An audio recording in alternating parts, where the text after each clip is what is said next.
કોંગ્રેસના વધુ એક નેતાની ઘર વાપસી થઈ છે। ગાંધીનગર કોંગ્રેસના પૂર્વ પ્રમુખ ફરી પાછા કોંગ્રેસમાં જોડાશે। કોંગ્રેસ પ્રભારીની હાજરીમાં જ સુરેશસિંહ ડાભીની ઘર વાપસી થશે। આમ આદમી પાર્ટીમાં તેઓ ગયા હતા, પણ આમ આદમી પાર્ટીથી મોહભંગ થઈ ગયો અને હવે ઘર વાપસી કરશે। ગાંધીનગરથી રેલી યોજી અને કોંગ્રેસ પ્રદેશ કાર્યાલય તેઓ આવશે।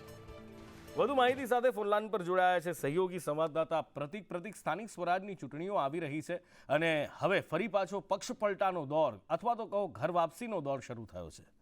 બિલકુલ નુપુર, ઘર વાપસીનો દોર શરૂ થયો છે, કારણ કે સુરેશસિંહ ડાભી જે ગાંધીનગરના જિલ્લા પ્રમુખ હતા કોંગ્રેસના, તેમણે કોંગ્રેસથી મોહભંગ થતા તેમણે અગાઉ સમાજવાદી પાર્ટી જોઈન કરી હતી અને ટૂંક સમય બાદ જ સમાજવાદી પાર્ટીનો છેડો ફાડીને આમ આદમી પાર્ટીનો છેડો પકડ્યો હતો। પરંતુ હવે જ્યારે રાહુલ ગાંધી આક્રમકતાથી લડી રહ્યા છે, ત્યારે ફરી એક વખત સુરેશસિંહ ડાભી કોંગ્રેસમાં આજે જોડાઈ રહ્યા છે અને સુરેશસિંહ ડાભી આજે મુકુલ વાસનિક જે પ્રભારી છે ગુજરાત કોંગ્રેસના, તેમની અધ્યક્ષતામાં આજે શક્તિ પ્રદર્શન યોજીને કોંગ્રેસમાં વિધિવત રીતે જોડાઈ રહ્યા છે। પરંતુ તેમના જોડાવાના કારણે અનેક સવાલો પણ ઉઠી રહ્યા છે, કારણ કે તે અગાઉ અનેક વખત પાર્ટી બદલી ચૂક્યા છે અને આ જ કારણથી હવે તેમના ઉપર સવાલ ઉઠી રહ્યા છે કે એવું તો શું બન્યું છે કે અચાનક તેમણે આમ આદમી પાર્ટી છોડીને કોંગ્રેસમાં જોડાવું પડ્યું છે, ને હવે એવું તો શું દાવો કરી રહ્યા છે કે તે કોંગ્રેસ છોડીને ફરી એક વખત આમ આદમી પાર્ટી અથવા અન્ય કોઈ પક્ષમાં નહીં જાય, કારણ કે અગાઉ તે બે પક્ષ બદલી ચૂક્યા છે અને હવે ફરી એક વખત તેઓ કોંગ્રેસમાં ઘર વાપસી કરી રહ્યા છે। ત્યારે આજે તેઓ શક્તિ પ્રદર્શન યોજીને કોંગ્રેસમાં જોડાશે અને ફરી એકવાર તેમના